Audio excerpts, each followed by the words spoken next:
Hello guys, நாம் இந்த வீடியோவில் எதை பற்றி பார்க்க போகிறோன்னா, சற்று முன் பார்த்தீங்கன்னா திமுகலேருந்து நமக்கு கிடைக்கப்பட்ட ஒரு தகவலை தாங்க இந்த வீடியோவில் நாம் முழுமையாக பார்க்க போகிறோம்.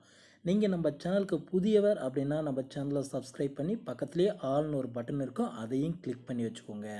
அப்போ தான் நான் போடக்கூடிய ஒவ்வொரு வீடியோவும் உங்கள் மொபைலுக்கு நோட்டிஃபிகேஷனும். கிட்டத்தட்ட பார்த்திங்கன்னா 2,00,000 பேர் வச்சிருக்கக்கூடிய ஒரு ஆதரவு பெற்ற ஒரு எம்எல்ஏ பார்த்திங்கன்னா அந்த தொண்டர்களை பார்த்திங்கன்னா அப்படியே திமுகவில் கன்வெர்ட் பண்ணியிருக்காங்க. எங்கே இருந்து அப்படின்னா அதிமுகவில் இருந்து பார்த்திங்கன்னா கன்வெர்ட் பண்ணியிருக்காங்க அப்படின்ற செய்திகள் எல்லாமே பார்த்திங்கன்னா இணையத்தில் பார்த்திங்கன்னா பரவிட்டு இருக்குது. இது எந்த அளவுக்கு உண்மை அப்படின்னா, கிட்டத்தட்ட பார்த்திங்கன்னா கோயம்புத்தூரில் செல்வராஜ் ஒரு அதிருப்தியில் இருக்கார். ப்ளஸ் சேலத்தில் பார்த்திங்கன்னா ஏடிஎம்கே சார்ந்தவர் செம்மலை பார்த்திங்கன்னா அவரும் ஒரு டிஸப்பாயிண்ட்டாக இருக்கார். ஒரு அதிமுக மேலே ஒரு நம்பிக்கை இல்லாத தன்மையாக இருக்கார் அப்படின்ற மாதிரியான செய்திகள் எல்லாமே வந்திருக்குங்க.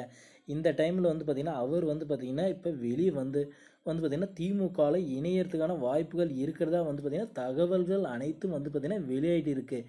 இது பார்த்திங்கன்னா எடப்பாடி பழனிசாமியின் மனதில் பார்த்திங்கன்னா ஒரு பெரும் ஒரு பாதிப்பை ஏற்படுத்தியிருக்கு அப்படின்னு தாங்க சொல்லலாம்.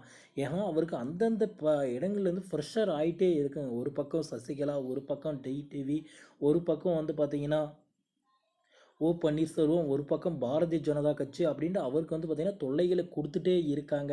ஏன்னா வருகின்ற நாடாளுமன்ற தேர்தல் பார்த்திங்கன்னா கண்டிப்பாக வெற்றிக்கனியை தட்டியே ஆகணும் அப்படின்ட்டு பாஜக சார்பில் பார்த்திங்கன்னா சொல்லியிருக்காங்க. பாஜகலேருந்து பண்ணால் கண்டிப்பாக பார்த்திங்கன்னா இந்த தடவை பார்த்திங்கன்னா ஏன்னா கர்நாடகாவிலேயே பார்த்திங்கன்னா பெரும் ஒரு தோல்வி அடைஞ்சிருக்கிறதுனால பார்த்திங்கன்னா கண்டிப்பாக வெற்றி பெற்றே ஆகணும் அப்படின்றத வரைக்கும் பார்த்திங்கன்னா பாரதிய ஜனதா கட்சி பார்த்திங்கன்னா இந்த பக்கம் எடப்பாடி பழனிசாமியை அவங்க எல்லாமே ஒரு டீமாக மாற்ற சொல்லியிருக்காங்க. அதாவது சசிகலா, டிவி, அதுக்கப்புறம் ஓபிஎஸ் இவங்களாம் சேர்ந்து ஒரே கட்சியை செயல்படணும் அப்படின்னு சொல்லியிருக்காங்க. இதனால் பார்த்திங்கன்னா பெரும் ஒரு அதிருப்தியிலேயே இயங்கிட்டு இருக்காருங்க எடப்பாடி பழனிசாமி. ஏன்னா இது ஒரு பக்கம் இருக்கக்குள்ள பார்த்திங்கன்னா இவங்க வேறு ஒரு பக்கம் பார்த்திங்கன்னா கட்சி தாவல்களில் ஈடுபட்டிருக்காங்க திமுகவில். இது திமுகவுக்கு ஒரு பேஸ் மட்டமாக அமையறதுக்கு பார்த்திங்கன்னா ஒரு வாய்ப்பாக இருக்கும் அப்படின்ட்டு எதிர்பார்த்துட்டு இருக்காங்க. ஏன்னா முன்னாள் அமைச்சர்கள் நிறைய பேர் பார்த்திங்கன்னா அதிமுகவோட முன்னாள் அமைச்சர்கள் பார்த்திங்கன்னா அப்படியே டிஎம்கேவுக்கு கன்வெர்ட் ஆகிறதுக்கான ஒரு முடிவில் இருக்கிறதா பார்த்திங்கன்னா செய்திகள் எல்லாமே வெளியாகிட்டு இருக்குங்க. இதனால் பார்த்திங்கன்னா எடப்பாடி பழனிசாமிக்கு பார்த்திங்கன்னா தனித்து நின்று ஒன்றுமே பிரயோஜனம் இல்லாத நிலைமைக்கு ஆகிடுமோ அப்படின்ற மாதிரியான தகவல்கள் எல்லாமே வெளியாகிருக்குங்க. இப்போ ஒருங்கிணைந்த அதிமுகவை பண்ணால் மட்டும்தாங்க அதிமுக நிலைக்கும், இல்லைன்னா திமுக மட்டும்தாங்க தமிழ்நாட்டில் இனிமேல் வளரும் அப்படின்ற செய்தி கணிப்புகள்லாம் வந்துட்டு இருக்குங்க.